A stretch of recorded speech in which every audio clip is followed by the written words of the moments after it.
Como bem disse, o AC/DC é um longo caminho até o topo se você quiser rock and roll. E verdade seja dita, ter um segundo emprego no MMA não é nem um pouco incomum, especialmente nos níveis mais baixos do esporte. É difícil ganhar uma boa grana no MMA se você não for uma grande estrela, mas na lista de hoje vamos focar nos lutadores que continuaram nos seus empregos e mesmo assim conseguiram chegar ao mais alto nível, se recusando a pedir demissão dos trabalhos paralelos porque o MMA não é seu foco principal ou porque gostam mesmo do que fazem. Uma coisa é certa, esses 10 lutadores não sabem o significado de hora extra. Então já deixa o like e se inscreve no canal, eu sou o Coutinho do MMA no Ponto, e aqui vão 10 lutadores que brilharam no MMA mas não largaram seus empregos. Número 10, Nick Hein. Você deve se lembrar do Nick Hein por sua carreira de 8 lutas no UFC em quase 5 anos, como a surpreendente vitória sobre Drew Dober em sua estreia ou a derrota para James Vick logo depois. Ele estava cotado para ser o primeiro rival de Zabit Magomedsharipov no UFC em 2017, mas acabou lesionado. Nick decidiu se aposentar do esporte no ano passado depois de perder para Frank Camacho. Ele pode até não ser um dos lutadores mais famosos, mas ele tem um emprego super interessante.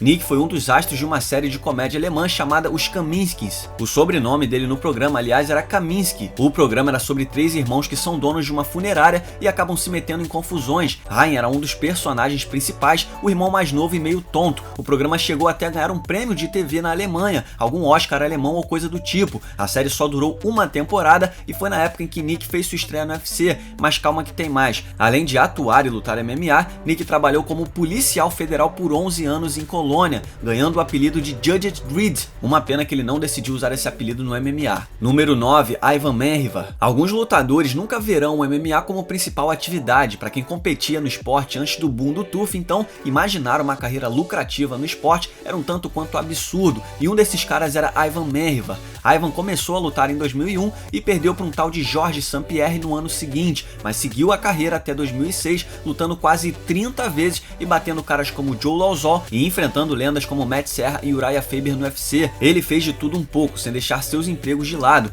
Menriva certa vez disse em uma entrevista que tinha certificação em negócios, massagem terapêutica e habilitação para dirigir caminhões. A carreira que ele decidiu seguir enquanto lutava MMA era de segurança de aeroporto, algo que fez por muitos e muitos anos. Ivan voltou a lutar MMA em 2010 e chegou ao UFC ganhando 4 de 5 lutas no octógono enquanto trabalhava como motorista de ônibus durante a semana. A segunda derrota para Faber frustrou seus planos de disputar o cinturão do UFC e mais 2 derrotas o levariam a se aposentar, mas o lutador definitivamente não ficou sentado em casa à toa. Número 8, Philip Nover. Dana White se impressionou tanto com Philip Nover no TUF 8 que disse ver nele um quê de Georges St-Pierre, e infelizmente para Nover essas expectativas nunca se comprovaram, sendo demitido do UFC depois de perder a final do reality show e mais 2 lutas no octógono. Depois de vencer algumas lutas em eventos pequenos e no Bellator, Nover voltou ao UFC em 2015 e novamente só venceria uma de 4 lutas, se aposentando do MMA. Foi complicado para ele, mas quando você descobre o que ele fazia paralelamente ao esporte, você entende que seria realmente difícil permanecer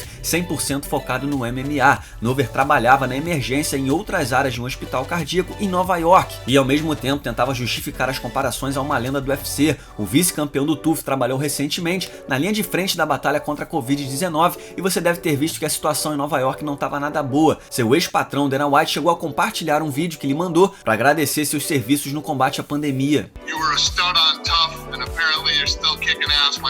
Número 7, Mike Russell. Parece impossível ter um trabalho que seja mais perigoso que lutar MMA numa jaula, mas acredite se quiser, teremos vários exemplos nessa lista. Mike Russell é mais conhecido pelo nocaute que aplicou em Todd Duff no UFC 114, mas você sabia que ele já lutou no Pride? Sim, no Pride 33. E talvez você também não saiba, mas Mike é policial há quase 20 anos. É isso mesmo, o cara patrulhava as ruas na mesma época em que ele fez 6 lutas no UFC. Mike trabalha em uma das áreas mais perigosas de Chicago, então não é como se ele ficasse atrás de uma mesa anotando queixas das pessoas ou ajudando senhorias a atravessar a rua. Russell deu uma declaração impressionante a Sports Illustrated sobre seu trabalho. Abre aspas, toda noite, especialmente onde eu trabalho, existe a chance de eu não voltar para casa para minha família. É uma chance real, acontece o tempo todo. Você tem que estar sempre alerta, fecha aspas. E isso é só para você ter uma ideia do tipo de coisa que ele enfrenta no dia a dia antes de trocar porrada com pesos pesados. Talvez lutar MMA seja o menor de seus problemas. Número 6, Paul Craig. Paul Craig é demais, beleza, ele só ganhou 5 de 10 lutas no UFC, mas todas renderam bônus de performance. Ele nem sabia quem era Tyson Pedro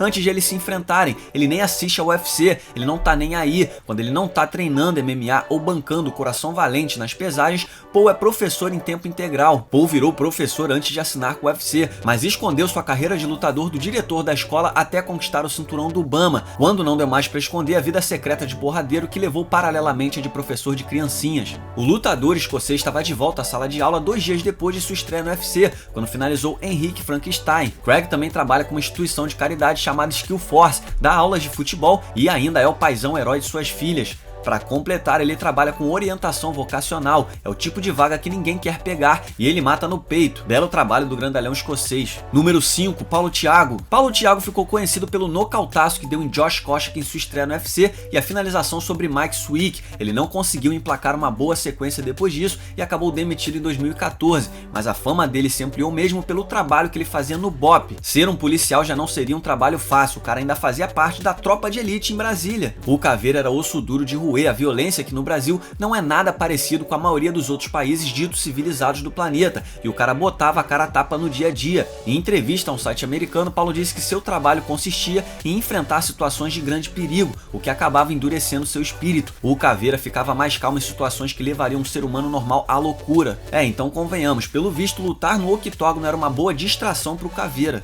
Número 4, Shane Carwin. Quando a gente pensa em Shane Carwin, a gente se pergunta como ele substituiu as mãos dele por blocos de concreto, e como diabos esse cara digita um teclado com essa mão gigante, o que dirá trabalhar em algo tão complexo como engenharia mecânica. É isso mesmo que você ouviu, o gigante que atropelou 12 seres humanos em sequência para conquistar o cinturão interino do UFC antes de perder para Brock Lesnar em uma das melhores lutas de pesos pesados da história do UFC, é um grandíssimo nerd. Agora vai lá falar isso na cara dele. Carwin tem 2 graduações universitárias de engenheiro mecânico e de tecnologia ambiental e ao mesmo tempo maltratava muita gente no UFC. Além disso, ele ainda trabalhava como engenheiro gerente de construção de uma empresa no Colorado. Ele começou essa carreira em 2002 e pelo visto achava legal ser um peso pesado nas horas vagas. Carwin foi forçado a se aposentar por conta de uma lesão nas costas depois de perder para Júnior Cigano em 2011. Ele também largou aquele emprego e agora trabalha como engenheiro para uma empresa de perfuração no Texas. Número 3, Tim Kennedy. Tim Kennedy é dodói da cabeça, se você não acredita, aqui tá ele quase morrendo enquanto tenta sair vivo de um avião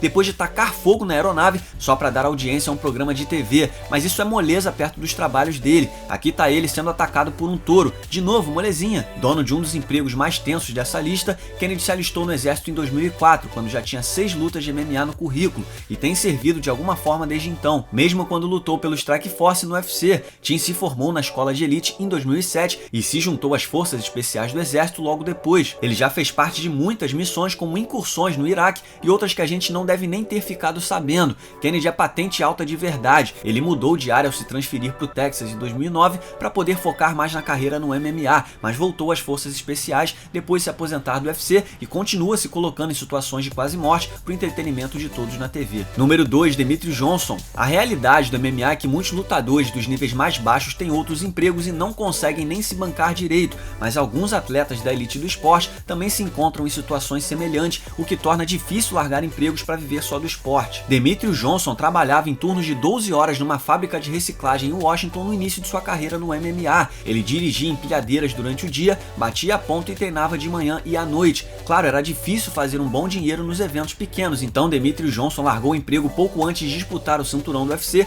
contra Dominick Cruz em 2011, mas a verdade é que ele não queria parar. Os técnicos tiveram que forçá-lo a parar. DJ gostava da ideia de ter um salário esperando por ele no fim do mês e nunca imaginava que ganharia uma boa grana lutando MMA. Ele só largou mesmo o emprego porque uma lesão que ele sofreu antes da luta fez com que seu chefe lhe mandasse ficar em casa se recuperando, ajudando a maturar a ideia. E aí quem é que não vai se sentir um pouco preguiçoso, né? Número 1, Stipe Miocic. Tudo bem, eu sei, essa todo mundo já esperava, mas ele é o campeão mundial dos pesados e tem o maior número de defesas de cinturão da história do UFC. Como é que ele não vai ser o número 1 dessa lista? Antes de mergulharmos de cabeça nessa lista, vamos citar Chris Lytle e Ed Wineland, que também trabalharam como bombeiros, mas claro, Miocic agora também atua como bombeiro paramédico em Ohio. Ele segue essa carreira desde antes de se tornar lutador profissional em 2010, quando dar seus primeiros passos no MMA ainda era longe de uma realidade. Sua primeira bolsa no UFC foi de apenas $30 mil com a vitória, o que não é lá grandes coisas onde ele mora. Acredite, isso é verdade. Mesmo agora que Stipe é o campeão do UFC e já ganhou alguns milhões na carreira, ele ainda gosta de saber que sua outra carreira estará ali quando tudo isso passar. Ainda é um pouco surreal quando o melhor peso pesado do planeta diz que um dos pontos mais importantes do seu trabalho é que o mantém com os pés no chão. Quando o UFC pressionou o Miocic a lutar no começo do ano, ele postou no Twitter que seu foco no momento era trabalhar no combate à pandemia, citando que havia feito um juramento à defesa dos outros. Fala sério, como não gostar desse cara? Ele realmente ama seu trabalho. Nosso camarada Tommy Turold teve a chance já de entrevistar o Miocic para o seu podcast poucos dias antes dele enfrentar Júnior Cigano. E segundo o Tommy, eles ficaram conversando no telefone por mais uma hora depois da entrevista, falando sobre seu trabalho também com o treinador e paramédico John Hackleman. Miocic é único. E aqui vai um salve para Tommy Turold, que escreveu essa lista. Você pode seguir o Tommy no Twitter através do @TommyTurold. E um salve também para o novo editor do time, que você pode encontrar no Twitter através do @UncleJoeMMA. Muito obrigado por assistir, não se esqueça de deixar o like e se inscrever no canal. Nós teremos vídeos semanais por aqui. Deixe também o seu comentário sobre o vídeo logo abaixo e siga-nos nas redes sociais. Muito obrigado mais uma vez e até o próximo vídeo.